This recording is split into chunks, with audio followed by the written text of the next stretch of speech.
Hi, and welcome back to the Life After Losses blog. Today is a long one, but what else could I do for a milestone 150th entry? This one is called Welcome to My Messy Life.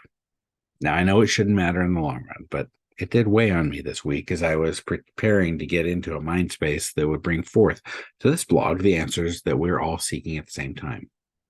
I struggled to find those tablets in stone to bring down from this mountain of words that I've written over the last several years.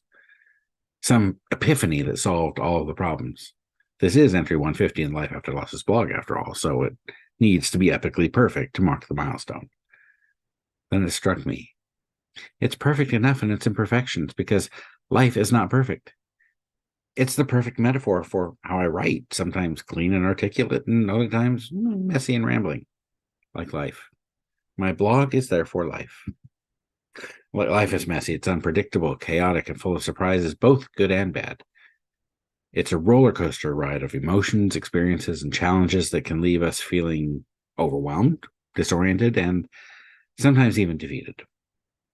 But amidst the messiness, there's also beauty, growth, and resilience to be found. And my fellow widows and widowers are amongst the most resilient people I know. The messiness of life is not something to be feared or avoided. It's part of human experience. It defines our existence to some extent. It's in these messy moments, in the midst of uncertainty and struggle, that we discover our true strength, our capacity for adaptation, and our ability to find meaning and purpose in the face of adversity. You've been dealing with a messy life since you were born. Sometimes the mess is simple to deal with and doesn't take a lot of effort. Other times, well, chances are you found my blog because you've lost someone. And chances are you feel the mess your life is in right now is insurmountable. And I get that, I really do.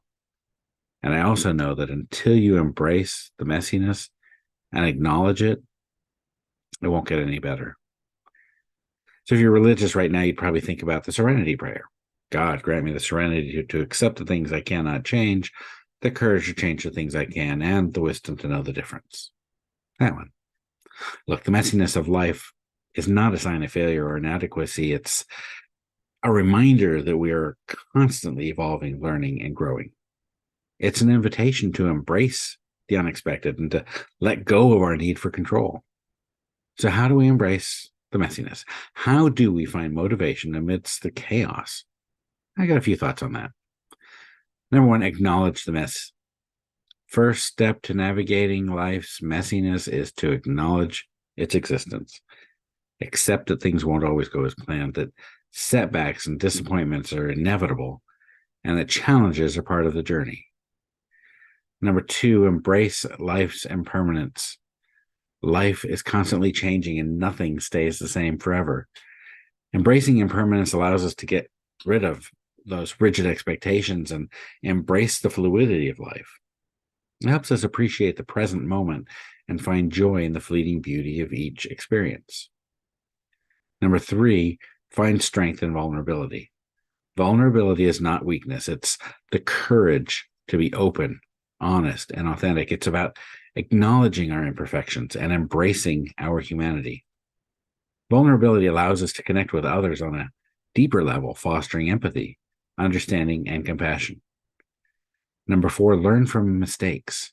Mistakes are not failures, they are opportunities for growth and learning. Each misstep provides valuable lessons that can guide us toward better decisions and actions in the future. Embrace mistakes as stepping stones on the path to personal growth and self-improvement. Number five, celebrate small victories. Amidst the chaos and challenges, don't forget to celebrate the small victories, the everyday achievements that often go unnoticed. Acknowledge your progress no matter how insignificant it may seem. These small changes will fuel motivation and build resilience. Let me try that one more time. These small wins fuel motivation and build resilience. Number six, find beauty in the unexpected.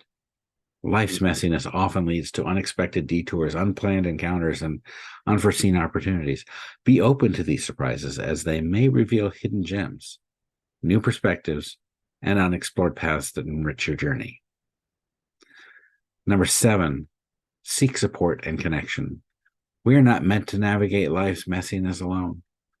Surround yourself with supportive individuals who can offer encouragement, guidance, and a listening ear. Connection and community provide a sense of belonging and strengthen our resilience in the face of adversity. Number 8, practice self-compassion. Be kind to yourself, especially during challenging times. Self-compassion means acknowledging your struggles, offering yourself understanding and forgiveness, and nurturing your emotional well-being. Number 9, find meaning and purpose. Life's messiness often leads to introspection and search for a deeper meaning. Reflect on your values, passions, and aspirations. Find a purpose that drives you, a reason that motivates you to keep moving forward, despite the challenges. Number 10, embrace the journey. Life is not about reaching a destination, it's about the journey itself. Embrace the ups and downs, the twists and turns, the joys and sorrows, the yin and the yang. Each experience contributes to the tapestry of your life, shaping you into a stronger, wiser, and more resilient individual. I wrote 2.5 years ago about the pressure to be perfect in everything, including grieving, and a link is in the description below. I felt I had to be a perfectionist. I always wanted everything to be perfect. I wanted my house to be clean, my work to be flawless, and my relationships to be conflict-free. But the problem with perfectionism is that it's impossible to achieve. And one day I realized that I was spending so much time trying to be perfect that I was missing out on the good things in life. I was too afraid to make mistakes, to try new things, to be myself. Fear was one thing holding me back. So I decided to embrace the messiness of life. I started to accept that there are things that aren't always going to be perfect. I learned to let go of trying to control everything and to enjoy the journey. And what a difference it's made. I became happier, more relaxed, more successful. I also made deeper connections with the people in my life. If you're struggling to deal with the messiness of life, I encourage you to embrace it. It's not easy, but it's well worth it. And when you accept the messiness of life, you open yourself up to new possibilities and a more fulfilling life. Until next time.